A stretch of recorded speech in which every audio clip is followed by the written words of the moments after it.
Thank you everybody for logging in to our webinar today. Our topic today is on the next crisis is coming. Are you prepared? Lessons in supply risk management. This whole topic of risk, it is something that in the procurement and supply management circles we've been talking about now for, gosh, well over a decade. I mean, certainly longer than that, but in earnest. I remember a lot of the talk really starting in the late 2000s with the Great Recession, and certainly over the last 15 months or so, it's been a massive, massive topic for everybody in the space and beyond, quite frankly. But particularly relevant, particularly prominent since the pandemic. So we thought it'd be a good time now with us beginning to move, I'll say this very carefully, move out of the pandemic, but let's say towards hopefully the later stages of the pandemic.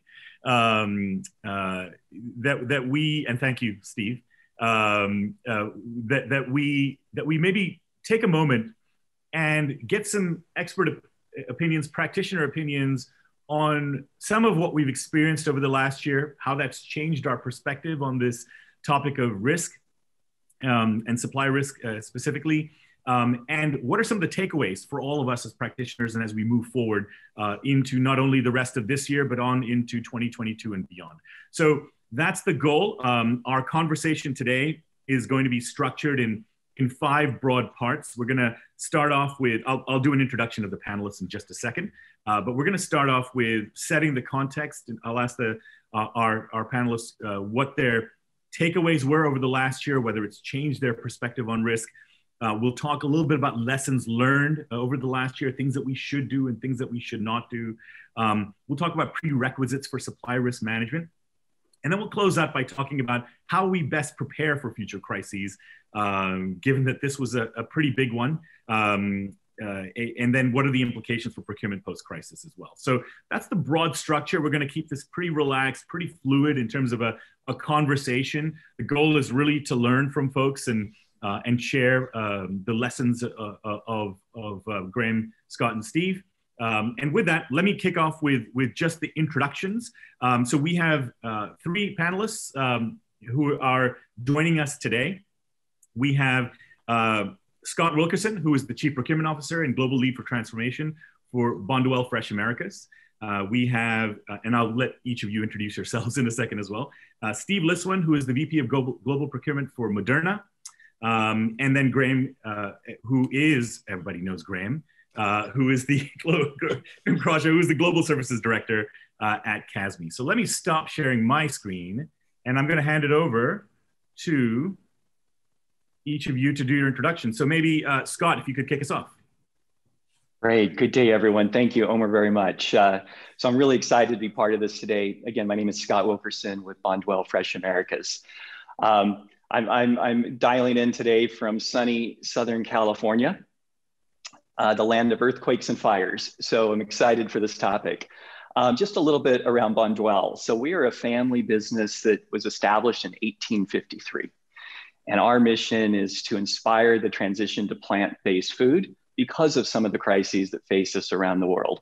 We're in over 100 countries and we manage over 300,000 acres of food. Here in the US, our business is very focused on fresh salads, meal solutions, and vegetables. And some of our brands that you would know are Ready Pack Foods, Bistro, and we work with every major retailer and food service provider in the country. But I'm excited to be here. Thanks. Steve? Yeah, hi everybody. My name is Steve Liston. I'm the head of procurement at Moderna. About 18 months ago, many people wouldn't have ever heard of Moderna, but now I don't think I need to introduce the company. I've been the head of procurement there now for a couple of years. I was previously chief procurement officer at Shire Pharmaceuticals and Novartis Vaccines and Diagnostics. I have 25 plus years of procurement experience, but in all of it's been in the biopharmaceutical industry. So great to be here. Great, thanks very much. Graham? And hi everyone, my name's Graham Crawshaw. I'm the Services Director at CASME. CASME, that networking organization that brings procurement professionals together to have conversations on different indirect procurement categories. So I also have been in procurement all of my career, spent a lot of it in the music industry, both indirect and direct materials. So yeah, delighted to be here to talk about this very hot topic. Omar, thanks. Yeah, thanks to all three of you. And you know, the way I like to sort of say it is, if you fed yourself healthily over the last year, if you saved yourselves by taking the vaccine, or if you educated yourself around these issues of risk and procurement, these are the gentlemen to get to know. So thank you all for everything that you've done over the last year in this context. So let's kick off our conversation. Maybe we can start off by just setting a little bit of context. It'd be good to get your personal perspectives on just the last year.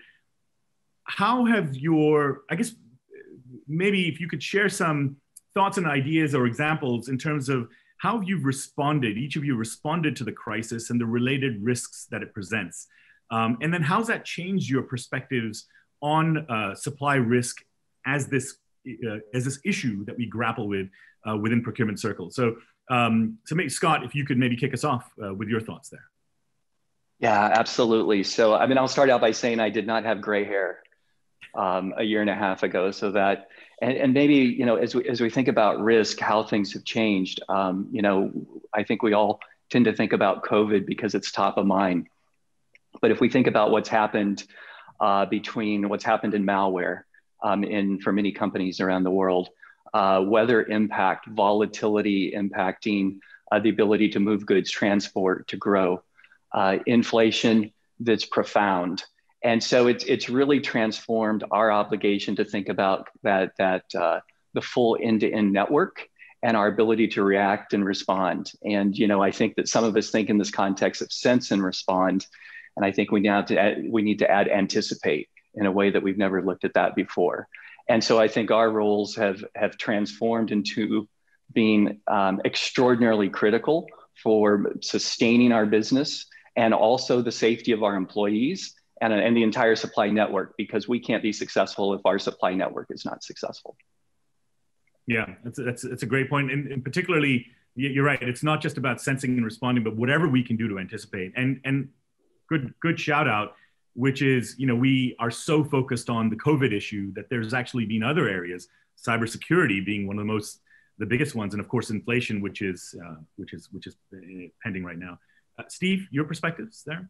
Yeah, you know, I would say, you know, thinking about supply risk, it's definitely been elevated to the highest level that I've experienced in my career, you know, especially over the last 18 months. I mean, it was always a priority, but, you know, we were always, you know, competing with value delivery or supplier diversity or supplier performance, sustainability, some of these other things.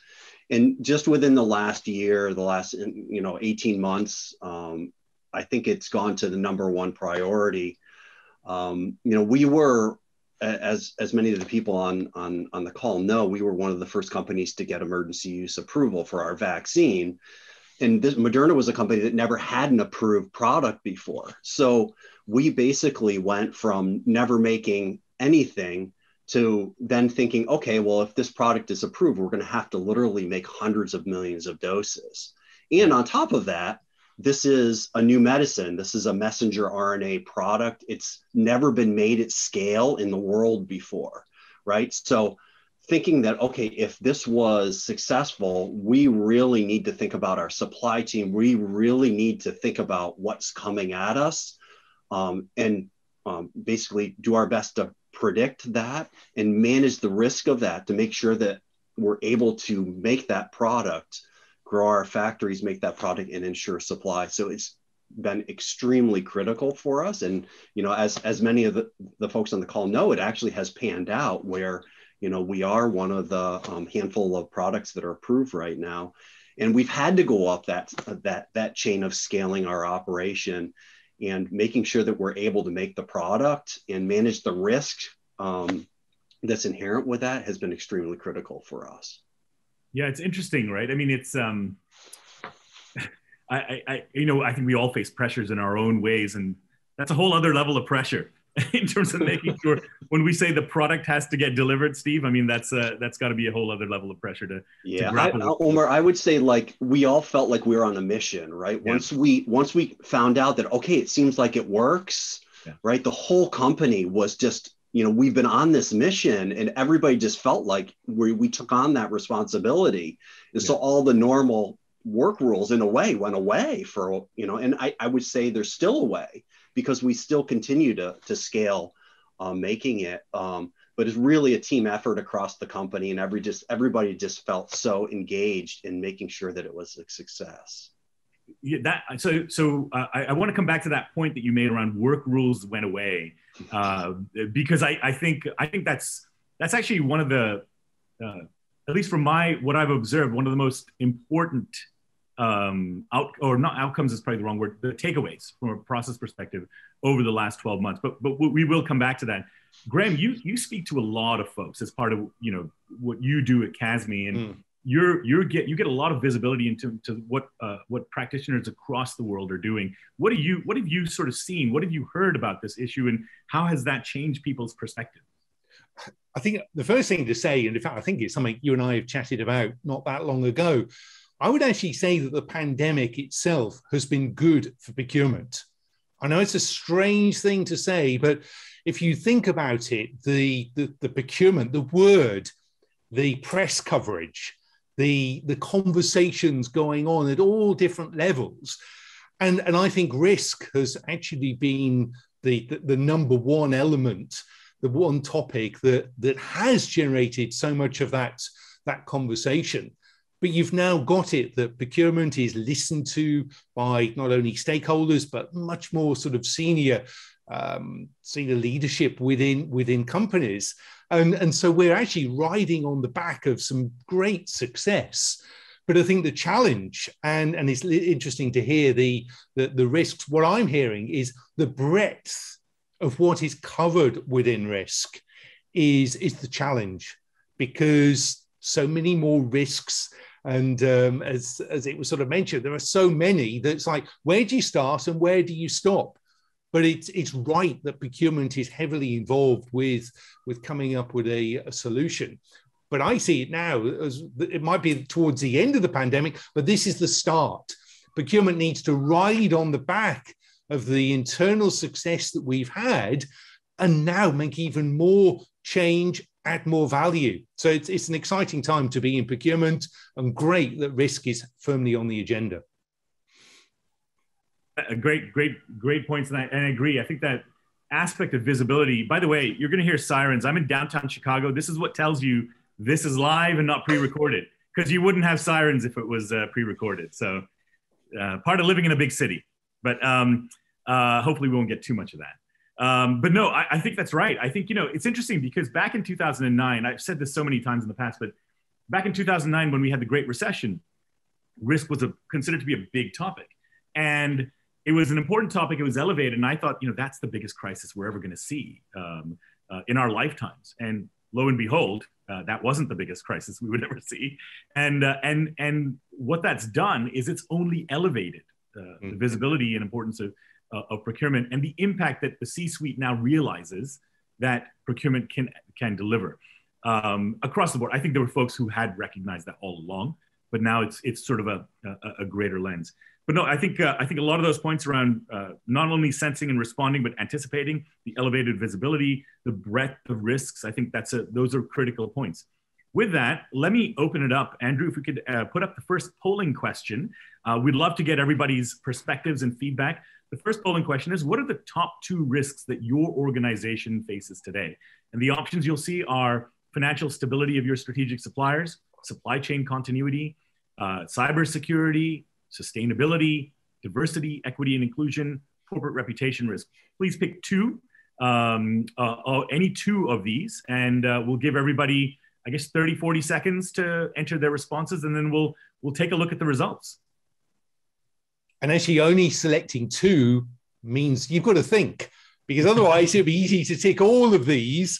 Just the 2 that are the most significant, which are definitely, we want people to think, whether it's early morning or afternoon for you. It's, You could rely on Oma to make us work.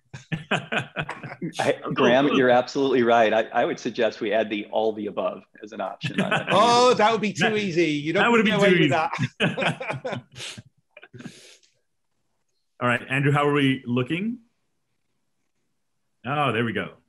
So supply chain continuity, that's been the biggest one. 83% of respondents said that was number one.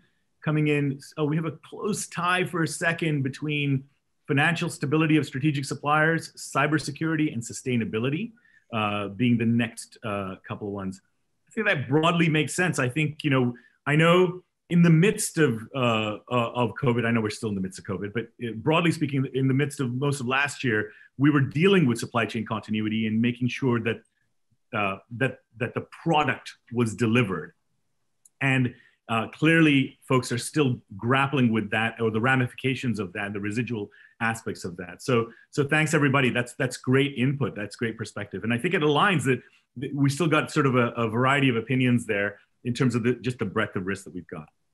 So with that, with having discussed kind of the context, or rather what's happened over the last year, what would each of you say are the 2 to 3 biggest lessons? And I want to split this up in 2 ways. So feel free to sort of split your answers accordingly. What are the 2 or 3, let's just say 2 biggest lessons that you and your team learned about what you need to do to respond? And what are 1 or 2 things that you realize, you know what, we should not be doing that. We should not be focused on those things. So Steve, I'd ask you to kick off and provide your perspective there. Sure. I think for lessons learned, probably at the top of the list would be really understanding your supply chain, right? What are you buying? Who are those suppliers? What are their sub-suppliers? What does that network look like? And what does that risk look like? Also, you can kind of take it to the next step and think about, okay, well, for those suppliers and the things that they're providing, what are your backups for if there was a disruption from any of those suppliers? So I think there's really important to understand what you're buying in your supply chain. The next thing would be for us, and this is one of the things that we still struggle with, is what does your future buying demand look like? What are you going to be purchasing in the future? At Moderna, we started out thinking, okay, well, maybe if the product gets approved, there's going to be 15 other vaccines and we might make a couple 100 million doses. And our demand for the product has continued to grow. And now we came out and publicly said next year, we want to be ready to make 3 billion doses. So the volume of materials that we're thinking about buying has really skyrocketed, and being able to understand what does that demand plan look like? And then how can you work with your suppliers to ensure that they're able to fulfill that demand plan? I think that's extremely critical. And then I think the third thing is just being ready to have your team ready to respond to issues as they come up, because stuff happens, right? There are suppliers that have this happen to them or that, and it's an extremely dynamic environment right now. And having a team that's okay with that volatility and has the skills to handle, okay, when things come up, working with suppliers to find solutions, maybe having a network to reach out to figure out, okay, well, what are our alternatives to sort of get around this problem that just immediately came up? I think that's really, really important. Things not to do, I would say, in these times, we don't need to go through a 7-step sourcing process, right? There's a need for us to make quick decisions, and as procurement professionals, we need to be okay with thinking about the pros and cons of the situation and being able to recommend quick decisions. And I think that's extremely critical. And I know that cuts against the grain of maybe some, including myself, of the standard process of kind of taking the time and really, but we don't have time right now. Right. And we need to have that flexibility. So I would say just being okay with, making quick decisions. Yeah. And that goes back to that point that you made at the outset around work rules went away and how we have to, I hate to throw in a buzzword, right? Be agile and really be able to respond to it. The other interesting thing that you're grappling with as well is is in terms of demand planning and expectations, it's not a 5% difference in terms of demand expectations or even a 25%. It's orders of magnitude more in terms of what you had to grapple with. So those are certainly interesting challenges. Scott, your thoughts, perspectives? Yeah, Steve, those are all great points. And maybe just to build on that, I think it's easy for us. The first thing I'd start out with is what we need to do is understand the risks to our suppliers and our supply chain. So as I've thought about this, we tend to focus on what risk we will endure, but we're really the recipient of the risks of what our supply chain endures. And it's forced a different view for, I think, us and others in terms of really understanding that when a butterfly flaps its wings, what is the residual impact through everything? And I think that what we've experienced through the course of this is, our supply base unaware of the risk that they would endure through some of these experiences. And so that would be one. I think what we need to do also is, and I joke, but not, because in the world of earthquake country here in California, we have always spent significant amount of time in earthquake preparedness and planning. And it's we have an obligation, I think all of us, it's conference room crisis management. It's scenario planning. Let's act as though something happens. Let's work through every part of the scenario. How will we activate? Where will we work? How will information be shared? How do we receive product? And I think that that's something that we have an obligation to do. And again, it's in the context if we have supplier failure through the course of that. I think in terms of what not to do, I'll just say maybe one thing on this is that it's not an us versus them in any part of managing through these crises. It's all of us together and being responsive, respectful, working in collaboration with the entire supply chain to manage through. And so it's not about winning. It's about we all have to make it through this together. And and I will say, as one point on this is that we'll hear in different forums that we're kind of over the hump on COVID. I think the challenges we're facing right now in the supply chain for many companies are far worse now than they were during COVID, because now you have really breakdowns across various parts of the supply chain as it ramps up, and there's an inability to respond and struggles in every industry with access to labor. And so we're seeing this show up in extraordinarily unique ways. And so, I think of the sign mission accomplished. We have a ways to go for all of us, I think, before we're through this. Yeah, this is great points on all of those, and clearly some resonating themes between what Scott, you said, and what Steve said, particularly around the conference room crisis management, right? And that it gets to that point of agility and being able to sort of get together and figure it out. And certainly, you're right about all of us being together. That's really, I mean, I think I've always expected it, but it was good to see it in practice over the last year in terms of how everyone came together, and not only within organizations, but across organizations, and having those conversations for the most part in terms of how do we work together? How we're all dealing with this. We're all facing our own constraints, but how do we all come together? And I'll just give a personal example. As many of you know, we've got a pretty sizable team in India, and COVID has ravaged India, for lack of a better term, but probably an accurate term, over the last several months. And the way our community, clients and suppliers and partners have come together to support each other and help us, frankly, in that time has been fantastic. So I think it's one of the sort of more positive, enduring takeaways of the pandemic and kind of what's come out of there. Graham, does that resonate in terms of what you're hearing in terms of this aspect around community and all of us being together and getting things done, the awareness of the supply base, the visibility, the agility aspects, et cetera? How does that resonate with kind of what you've been hearing in the CASME community and your own personal thoughts around that? Yeah, very consistent. I mean, no surprise. They're consistent around the world. I mean, I think you're right. This procurement seems to have been working together much closer in the last year or so than ever before.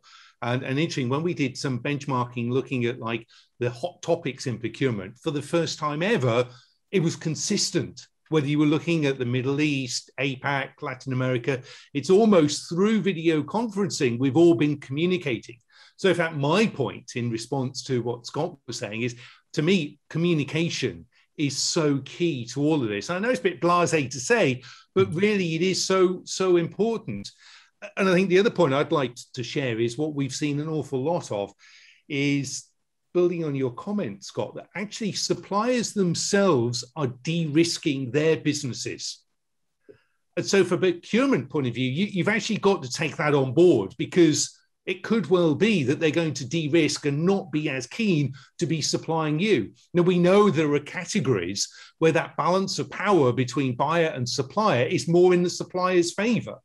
So taking a step back and asking, actually, does the supplier want to supply me, is something I'd encourage every procurement professional to do. Don't assume just because you spend a lot of money or because you're a large, well-known company that suppliers will want to supply to you. It must be assessed. Yeah, I think this issue of allocation in particular in that context has really been a big one over the last year. And that's kind of, you know, speaking of cliches, we talk about customer of choice and vendor of choice and all of those things on both vendor and customer of choice, to use both those. That's really come to the fore. I think we've now found out if we really are one or the other, right? And when we talk about partnerships, whether there's a real partnership there. So I think fair point's foundational. On that point of foundational, what would each of you say, and Graham, maybe if you could kick us off with kind of what you're seeing in terms of feedback of what are the prerequisites for effective supply risk management, right? What do you see as the necessary attributes, the capabilities or traits required to effectively manage supply risk? And I'd like to break this up into a couple of parts, right? So one is just, it could be process technology, et cetera. And then the other aspect, which I want to separate out, is the people aspect, right? Maybe Graham, if you can maybe kick us off, what are you hearing around? Well, certainly let me talk to the technology first, because this is where there is the biggest area of frustration. And I have no idea who we've got listening to this, but the feedback I get from many companies is that the large ERP systems, without mentioning any of them, are so frustrating from not only risk, but also for some of the other functions of procurement, but focus on risk, that it isn't good enough, quite frankly. And there are new companies setting up that are establishing themselves as being able to, whether it's trawl the internet, use big data, use algorithms to really work out the risk measures. But even with those, often those companies are very small and would actually fail your own due diligence process. But even if they are solid companies, there's still the frustration then of almost overload information. Yeah. So that the technology, we've still got a lot to do. But fortunately, there are companies now that are focused and know that is required.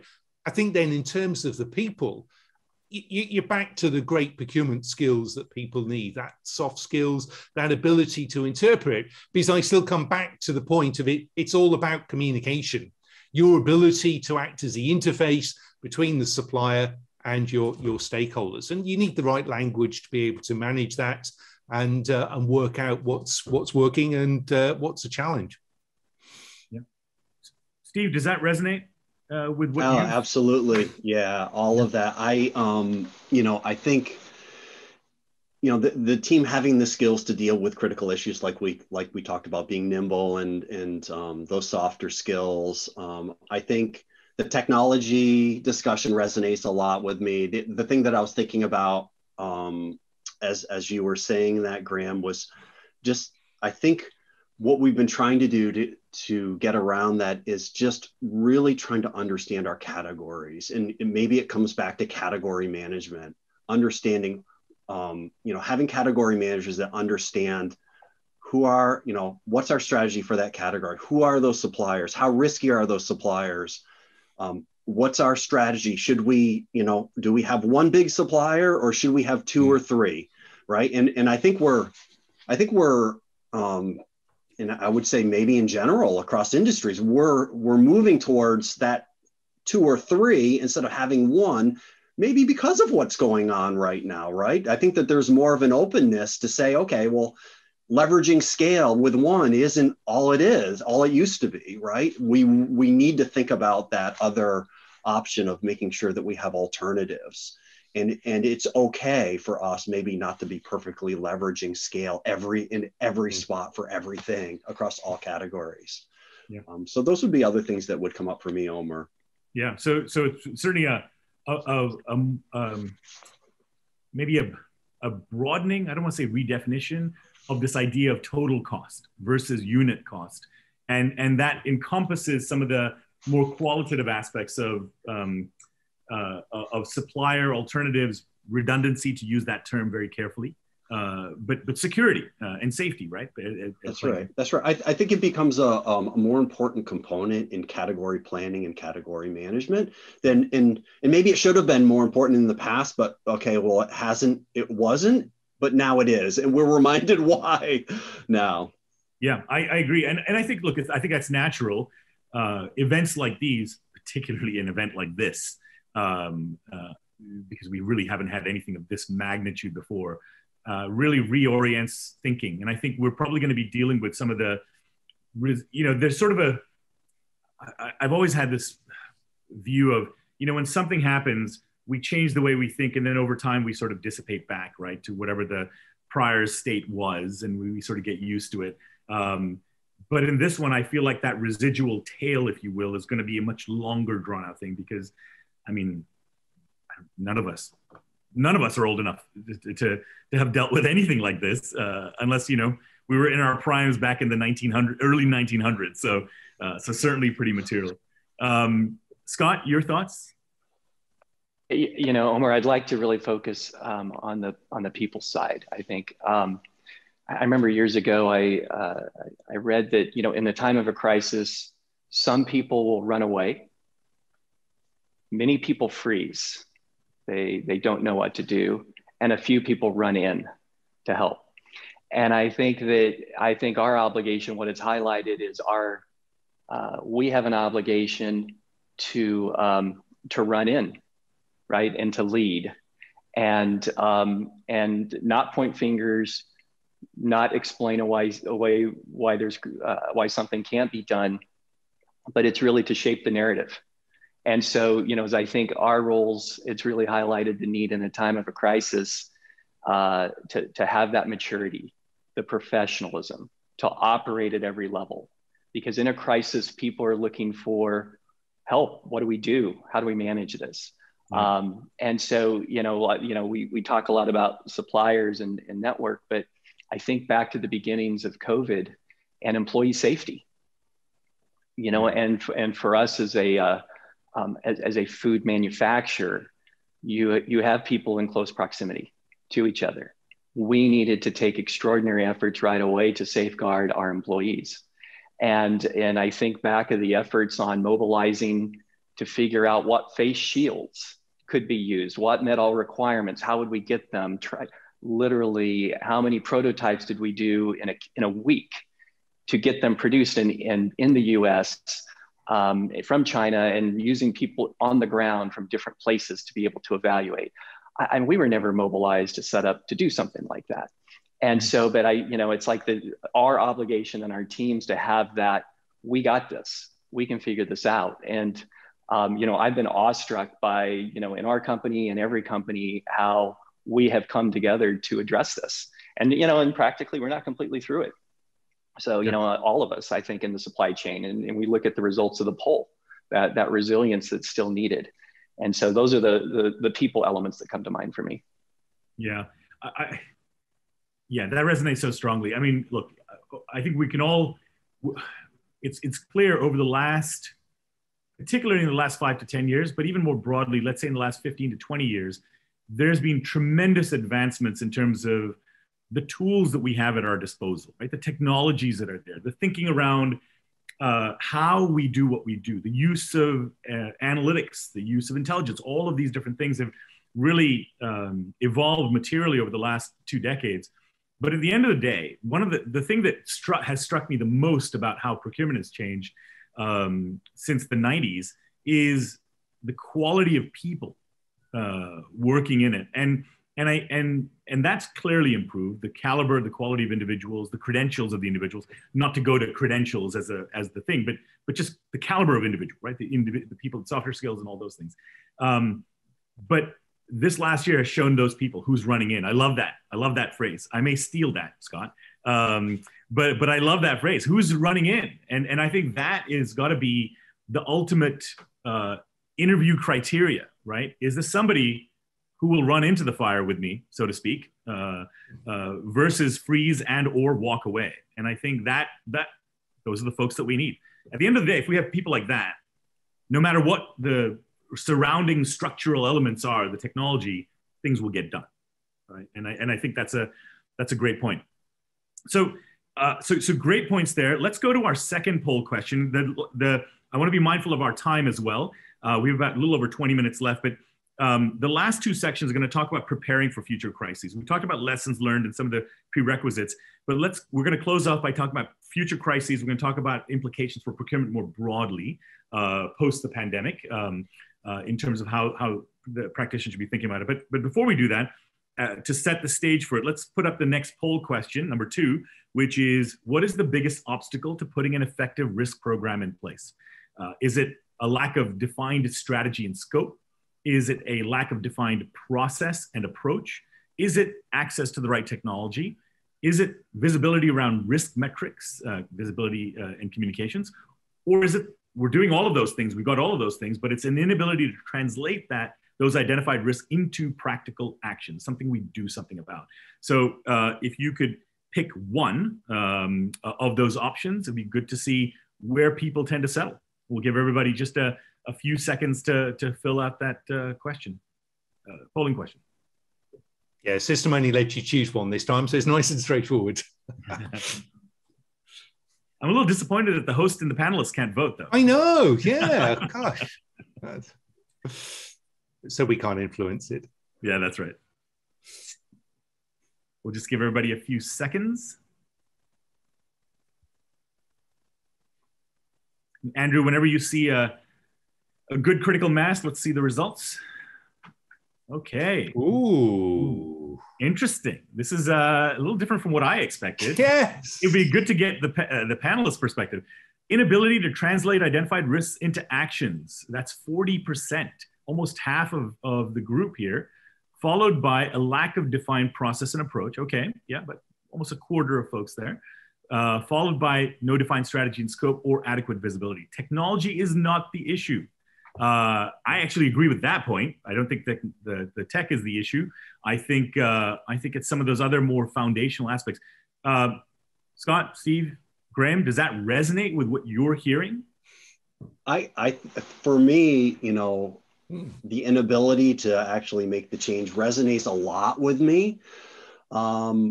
When you have a regulated product like we're making, we don't necessarily have great flexibility to change from a sub-supplier standpoint or maybe an actual ingredient standpoint very quickly. We can, but it's something that takes time, it takes work, it takes testing in an environment where we don't have time. So for me, yes, highlighting, it's one thing to be able to highlight the risk. It's a total other thing, depending on what you're talking about, to be able to actually do something about it. And I could take another example like PPE. Yeah, we all highlighted that nobody could get PPE, but what exactly can you do about it? Right? Nobody could do much about it. And we're all in the same boat on that. So I understand that frustration. Yeah. Scott, your thoughts? Does that resonate with you?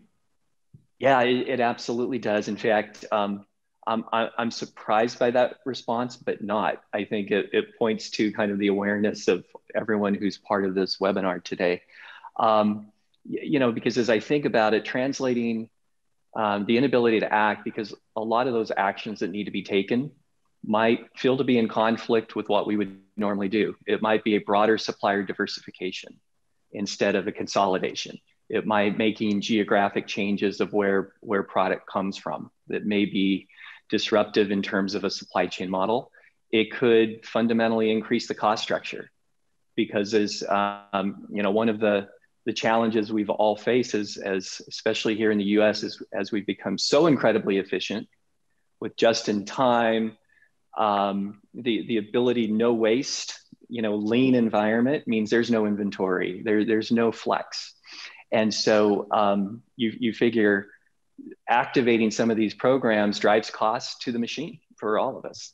And so, I won't jump to solutions yet, but I think I fully agree with this being highlighted as a challenge. Interesting.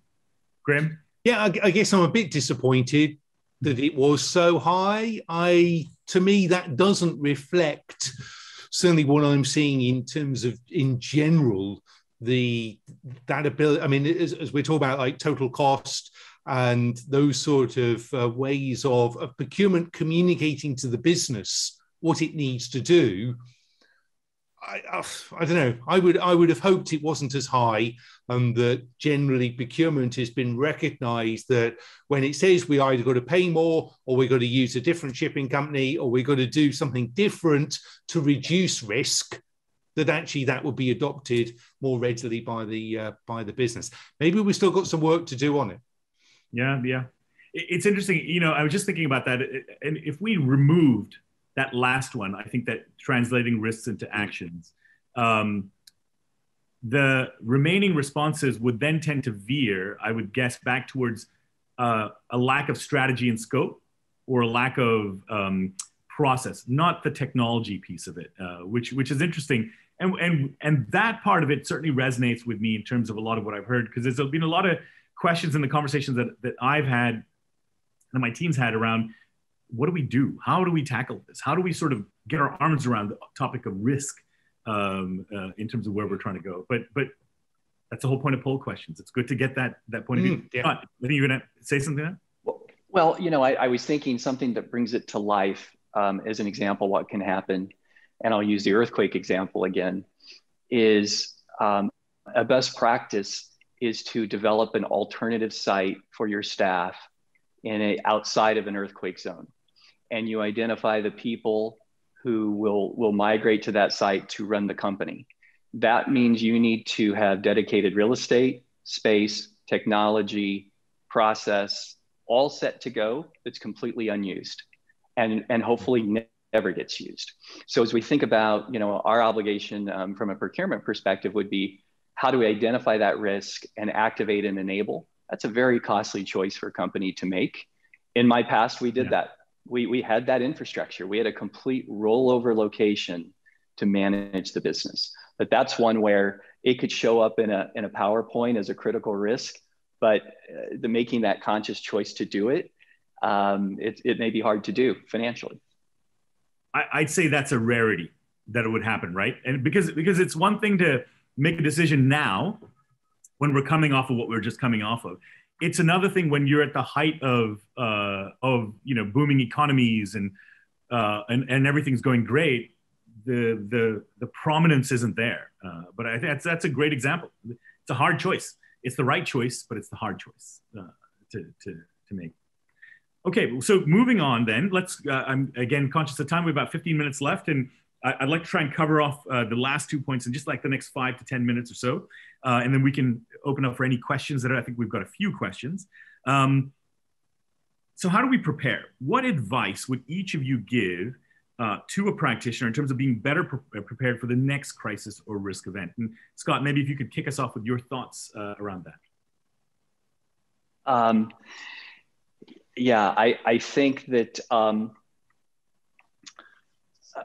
that one is a scenario planning, is to dedicate and commit the time to identify those scenarios, not just what happens to us, but again, what happens to our supply base, because practically that will translate into a problem that we experience. So identify, risk adjust, understand what that looks like. The second would be how to prepare for it, is going back to that conference room crisis. is mobilize and go through a day in the life. What's going to happen? Who's in charge? How are we going to react? How do we wire money to a supplier somewhere else in the world we've never worked with, and we don't know if we're going to receive the product or not? How will we activate? Who can approve, control, execute? And I think the third is supply diversification, and diversification in different ways. That's around sources, pre-qualification, geography, scale. So all the things that flavors of diversification of supply base that we've maybe not really looked at before. So those are, to me, a few key things that come to mind that we need to do. Yeah, great points, great points. And I think you touched on a few of those throughout the course of our conversation today around the conference room management, for example, and thinking more broadly about our options. Steve, does that resonate with you? Yeah, I think all of it, definitely all of it does. I think this is a call to just us being more risk focused in general, whether that be, when we do category planning and looking at our supply base, really trying to not always be looking in the rearview mirror on spend, thinking about future spend.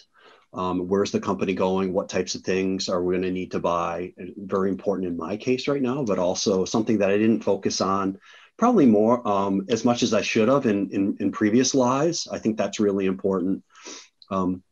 And then just making sure that your team really is using that lens, that risk lens, when they're thinking about what they do from a procurement standpoint, day in, day out.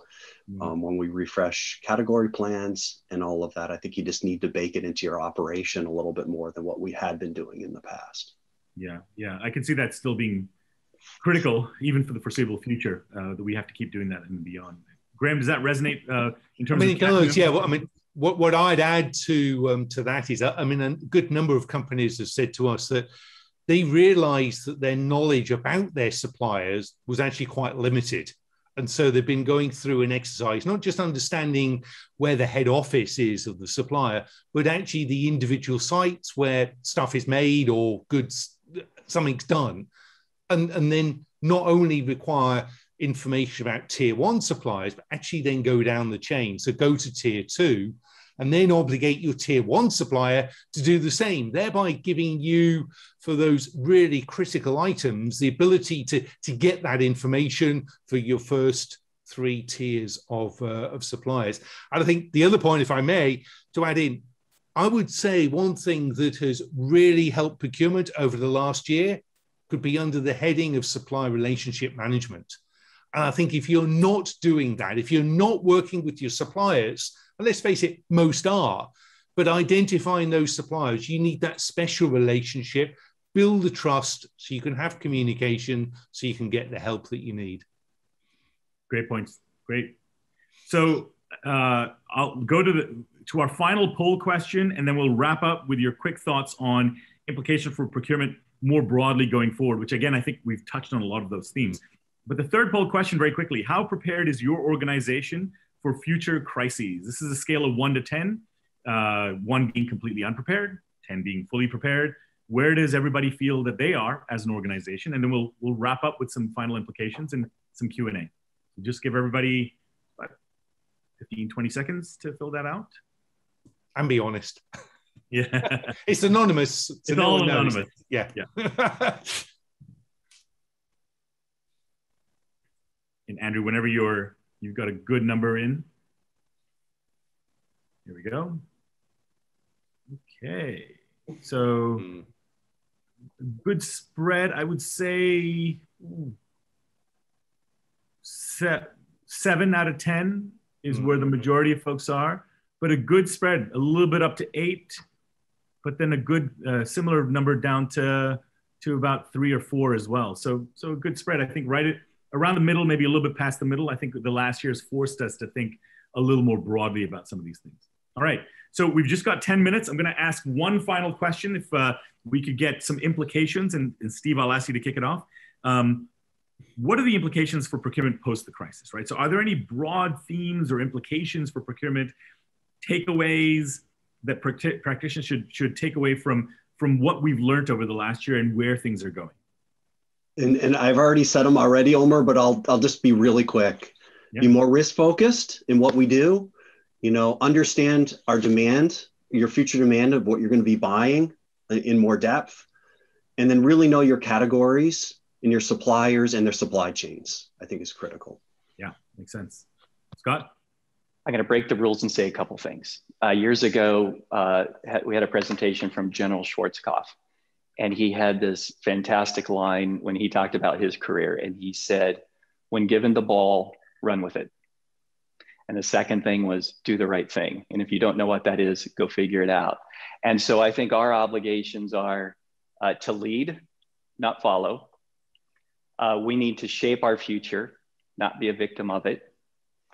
And we need to operate at the board level of our companies. We need to be able to demand that support because we've earned it, because we're executing flawlessly in the support of the business and our people. Yeah, it's fantastic. That's great. And that last couple of points around lead, not follow, operate at the board level. I think procurement has the opportunity to be far more involved than ever before. I think there's a greater recognition of being able to bring that together. Graham, closing thoughts from you on that? I mean, totally agree on all those points that are made. And almost procurement needs to ride on the back of all that it has achieved. I think the one I'd add in that we've not really mentioned is the value procurement can support in terms of overall company reputation. And I think that's the area of potential growth that procurement is involved, but the company is realizing, the whole reputation of the way that we're doing things. So to me, it is about communication. It's about being involved, delivering the value, which may not be cost savings, most likely not. Yeah, just to close before we go to our questions, I think from a theme perspective, that makes a lot of sense. And, a lot of the themes that we touched on today, as I took notes, being able to anticipate, getting greater visibility, being more agile, and letting go of the work rules when you really need to, thinking about who our folks are who are going to be running in times like these, who are ready to do the right thing and lead, and then operating at the board level. There's a thing, from a SmartQ perspective, when we talk about procurement and where we're trying to take practitioners in terms of what we do from an insight perspective, the core mission, underlying mission that we have is, I always use this phrase, that we want to help procurement become the number one value creator in the organization. And I think a lot of folks, take that seriously. Not everybody takes it seriously, but some folks sort of bristle at it. Well, can procurement really be the number one? And I think that's actually true.